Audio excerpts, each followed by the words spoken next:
나단이 자기 집으로 돌아가니라. 우리아의 아내가 다윗에게 낳은 아이를 여호와께서 치심에 심히 앓는지라. 다윗이 그 아이를 위하여 하나님께 간구하되 다윗이 금식하고 안에 들어가서 밤새도록 땅에 엎드렸으니 그 집의 늙은 자들이 그 곁에 서서 다윗을 땅에서 일으키려 하되 왕이 듣지 아니하고 그들과 더불어 먹지도 아니하더라. 이래 만에 그 아이가 죽으니라. 그러나 다윗의 신하들이 아이가 죽은 것을 왕에게 아뢰기를 두려워하니 이는 그들이 말하기를 아이가 살았을 때에 우리가 그에게 말하여도 왕이 그 말을 듣지 아니하셨나니 어떻게 그 아이가 죽은 것을 그에게 아뢰 수 있으랴. 왕이 상심하시리로다 함이라. 다윗이 그의 신하들이 서로 수군거리는 것을 보고 그 아이가 죽은 줄을 다윗이 깨닫고 그의 신하들에게 묻되 아이가 죽었느냐 하니 대답하되 죽었나이다 하는지라. 다윗이 땅에서 일어나 몸을 씻고 기름을 바르고 의복을 갈아입고 여호와의 전에 들어가서 경배하고 왕궁으로 돌아와 명령하여 음식을 그 앞에 차리게 하고 먹은지라.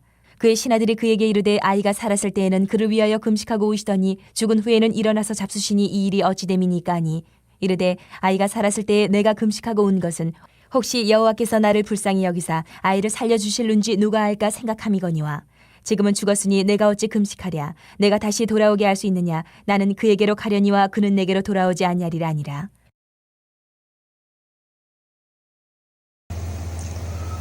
할렐루야. 3월 9일 월요일 순서입니다. 죄는 용서받지만 책임은 남는다 라는 제목의 말씀을 드립니다. 사무엘하 12장 7절에서 14절 말씀은 다윗이 나단의 책망을 받고 즉시 회개하는 모습을 보였습니다. 하나님은 그의 죄를 사하셨다고 선언하셨습니다. 그러나 동시에 그 아이는 반드시 죽으리라는 말씀도 주어졌습니다. 오늘의 본문은 그 말씀의 성취를 보여주고 있습니다. 다윗의 죄는 용서받았지만 그 결과는 사라지지 않았습니다. 이 장면은 하나님의 용서와 그 공의가 어떻게 함께 나타나는지를 우리들에게 깊이 묵상하게 합니다. 첫 번째로 죄의 결과는 우리에게 현실로 다가온다는 것입니다. 15절 말씀에 여호와께서 우리아의 아내가 다윗에게 낳은 아이를 치심에 심히 앓았다 그렇게 기록하고 있습니다. 다윗은 이미 하나님께 용서를 받았지만 죄의 열매는 그에게 현실로 나타났습니다. 죄는 하나님께서 용서하셨을지라도 그 파장은 남았다라는 것입니다. 나무에 못을 박았다가 못을 뺀다고 할지라도 그 못의 상처는 나무의 상처는 그대로 남아있는 것과 같은 이치라고 하는 것입니다. 상처, 또 관계의 균열, 공동체의 아픔, 이런 것들은 실제로 존재한다라는 것입니다. 이 말씀은 우리에게 죄를 가볍게 여기지 말라는 그런 경고를 보여준다는 겁니다. 은혜가 크다고 해서 죄의 책임이 사라지는 것은 결단코 아니다라는 것을 결단코 잊지 않게 되시기를 주 예수의 이름으로 축원합니다. 두 번째로, 고통 속에서 하나님을 찾는 다윗의 모습을 우리는 생각해야 할 것입니다. 16절, 17절 말씀에 보면 다윗은 아이를 위해서 간절히 금식하면서 하나님 앞에 기도합니다. 그것도 밤새도록 땅에 엎드려서 간구하는 것을 보게 됩니다. 그는 체념하지 않았습니다. 하나님의 자비를 구했습니다. 용서를 받았다고 해서 체념한 것이 아니라, 멈춘 것이 아니라 체념하지 않고 하나님 앞에 끝까지 기도했습니다. 자비를 구했습니다. 용서를 받았다고 해서 이제 끝났다, 나는 끝났다, 용서를 받았으니까 이것으로 그만해도 된다, 포기한 것이 아닙니다. 기도를 멈춘 것이 아닙니다. 오히려 더 낮아져서 하나님께 매달렸습니다. 고통의 시간은 하나님과 더 깊이 만나는 시간이 될 수 있다라는 것입니다. 그래서 고난당하는 것이 내게 유익이다라는 말씀이 우리들에게 큰 교훈이 되는 것입니다. 고통의 시간은 하나님과 더 깊이 만나는 시간이 될 수 있도록 여러분들에게 다가가야 할 것입니다. 죄의 결과 앞에서도 우리는 하나님께 나아갈 수 있어야 합니다. 마지막 세 번째로, 하나님의 뜻을 받아들이는 신앙을 가져야 한다 하는 것입니다. 다윗이 그렇게 부르짖었음에도 불구하고 아이는 결국 죽게 되었습니다. 아이가 죽었다라는 소식을 들은 이후에 다윗의 반응은 참으로 놀랍기만 합니다. 그는 슬퍼서 울고 괴로워한 것이 아니었습니다.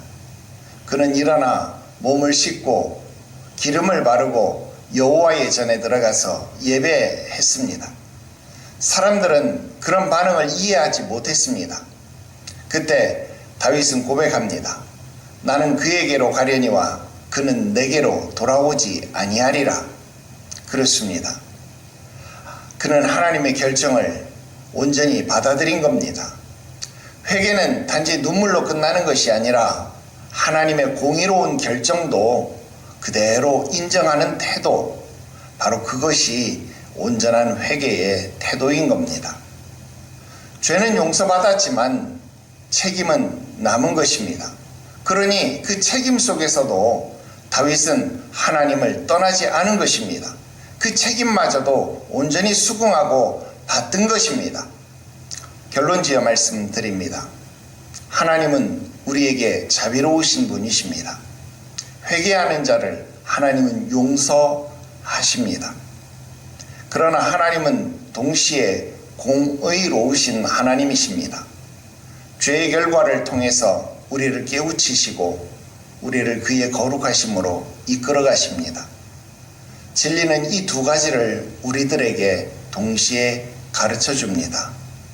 먼저는 죄를 가볍게 여기지 말라라고 하는 경고입니다. 또 다른 하나는 결과 속에서도 하나님께 나아오라는 초청입니다. 죄는 용서받을 수 있습니다. 그러나 죄의 책임은 남아 있습니다. 그 책임의 자리에서도 하나님을 배신하는 것이 아니라, 떠나는 것이 아니라 하나님께 예배하는 참된 믿음이 바로 진정한 회개의 열매라는 것, 오늘 여러분들이 기억하시고 이러든 저러든 하나님께 온전한 영광을 돌리는 저와 여러분들이 되시기를 주 예수의 이름으로 축원합니다. 기도드립시다.